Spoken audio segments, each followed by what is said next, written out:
Hey guys، خوش اومدید به چنل خودتون یعنی هیستوریوگرافی. ما توی این چنل به موضوعات تاریخی و جغرافیایی ایران و جهان میپردازیم. با سابسکرایب کردنتون لطفا از ما حمایت بکنید و اون زنگوله رو فشار بدید تا به محض آپلود ویدیوی جدید از اون مطلع بشید. حتما این ویدیو رو لایک کنید و به دوستان خودتون معرفی بکنید. موضوع امروز ما آغاز حکومت محمد رضا پهلوی تا پایان اون هستش. امیدوارم خوشتون بیاد و لذت ببرید. محمد رضا پهلوی که پس از اشغال ایران توسط شوروی و انگلستان طوری عنوان پادشاهی را گرفت که پدرش رضا پهلوی مجبور به استعفا و تبعید شد. محمد رضا پهلوی به دلیل شرایط ناپسامان کشور تاجگذاری را به زمانی دیگر یعنی در 4 آبان ماه 1346 موکول کرد. وی پس از به حکومت رسیدن اسم بلند و بالای اعلیحضرت همایون، شاهنشاه، آریامهر ایران زمین، بزرگ ارتشساران محمد رضا شاه پهلوی را دریافت کرد. به حکومت رسیدن او با کمک نخست وزیر وقت یعنی محمد علی فروغی انجام شد. حالا او پادشاه کشوری که در ظاهر ایران و در باطن شمال آن شوروی و جنوب آن انگلستان است و فقط عنوان او تشریفاتی است و اداره امور به دست این دو کشور است. شوروی که استبداد و قدرت نظامی را دارد، انگلستان نفت ایران را به تاراج میبرد و ایران از روی اجبار اوایل جنگ که اعلام بی‌طرفی کرده بود در 17 شهریور 1322 به آلمان اعلان جنگ کرد.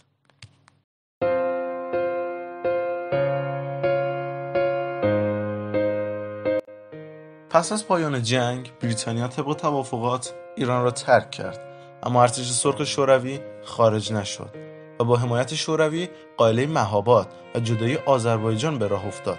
در این اتفاق محمد رضا شاه برای اولین بار با کمک آمریکا گامی بزرگ برای ایران برداشت و با نجات آذربایجان نام خود را بر سر زبانها انداخت و در سخنرانی معروف وی اینگونه گفت: توانستم خطه مقدس آذربایجان را از کام تجزیه طلبان برهانم و تمامیت ارضی میهن خود را محفوظ و محروس بدارم.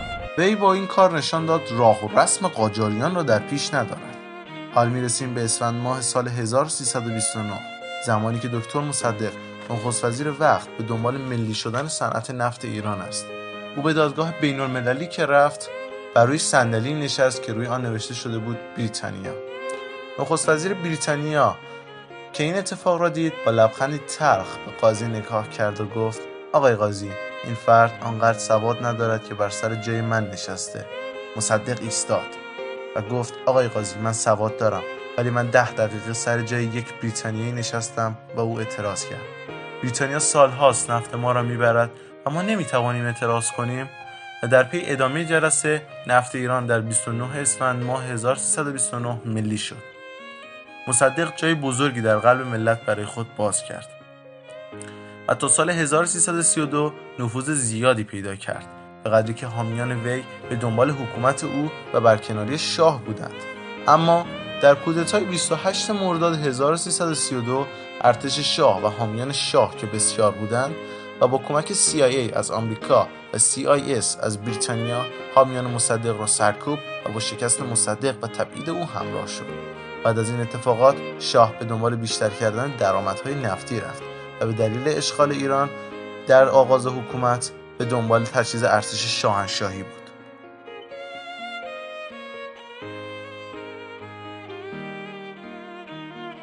و همچنین شاه تا سال 43 به صنعتی شدن ایران کمک کرد، اما با شروع نخست وزیری امیرعباس هویدا که او در دانشگاه افسری فارغ التحصیل شده بود، اقتصاددان قهاری بود و ایران رشد اقتصادی وحشتناکی تجربه کرد و تورم و نرخ‌ها را در ایران کنترل کرد.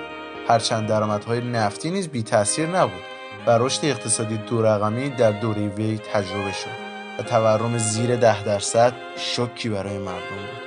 اما از این قضایا که بگذریم، بزرگترین خورده‌ای که به محمد رضا پهلوی در تاریخ گرفته می شود جدایی بحرین است. اما نکته مهم اینجا بود که بحرین در دوره قاجار در سال 1820 طی عهدنامه‌ای با بریتانیا جدا شده بود و در سال 1336 دوباره بحرین به ایران بازگشت. اما این بازگشت 14 سال بیشتر طول نکشید و شیخ‌های بحرین اعلام کردند که ما تحت الحمایه ایران بودیم و نه جزئی از خاک ایران و کمک بریتانیا و قراردادهای آنها سازمان ملل را متقاعد کرد اعلام کند باید رفراندوم برگزار شود که در آن رفراندوم اقلیت شرکت کردند و بحرین استان 14 وقت از ایران باری دیگر جدا شد. اما شاه در مقابل این حرکت بریتانیا ساکت نماند و جزایر سگانه ایران یعنی ابو موسی، تنب بزرگ و تنب کوچک را از دست بریتانیا درآورد و به قدرت ایران در سمت تنگه هرمز و خلیج فارس افزود. حال شاه به دنبال آقایی بر خاورمیانه است.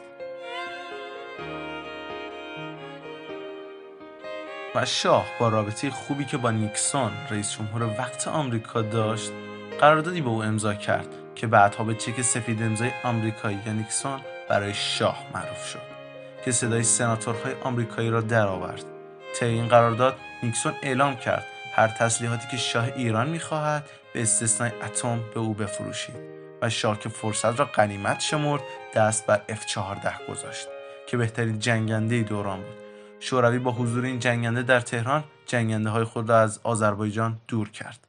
این جنگنده شاهکار عصر خود بود. حال ارتش شاهنشاهی پنجمین ارتش قدرتمند دنیا به شمار می‌رود.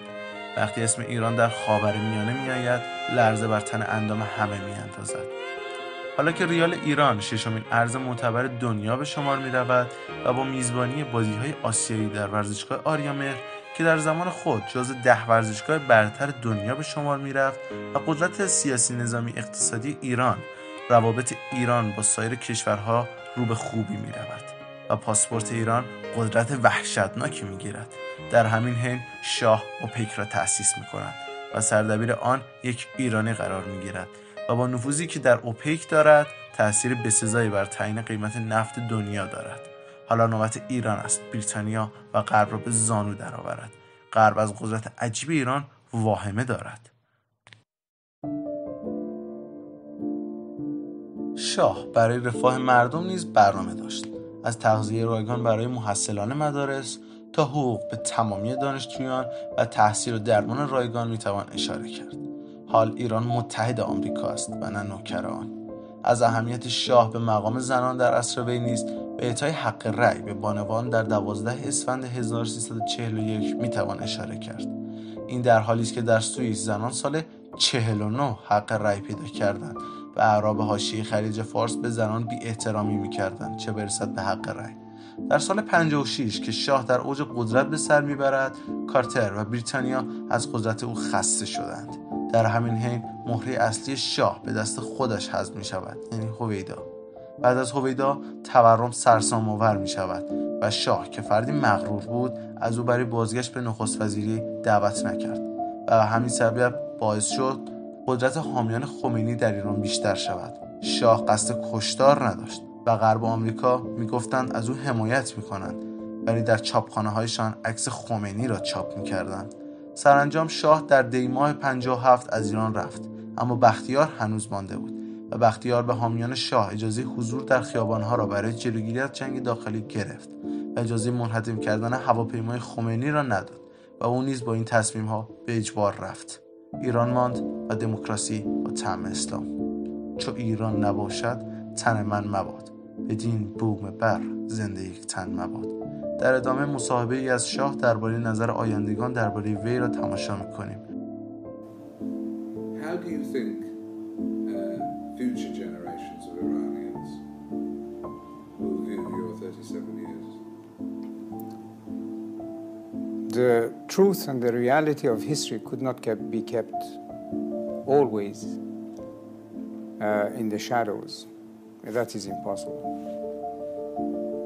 Truth will come out. In any case, sooner or later. امیدوارم از این کلیپ نهایت استفاده و لذت رو برده باشید. خدا یار و نگهدارتون.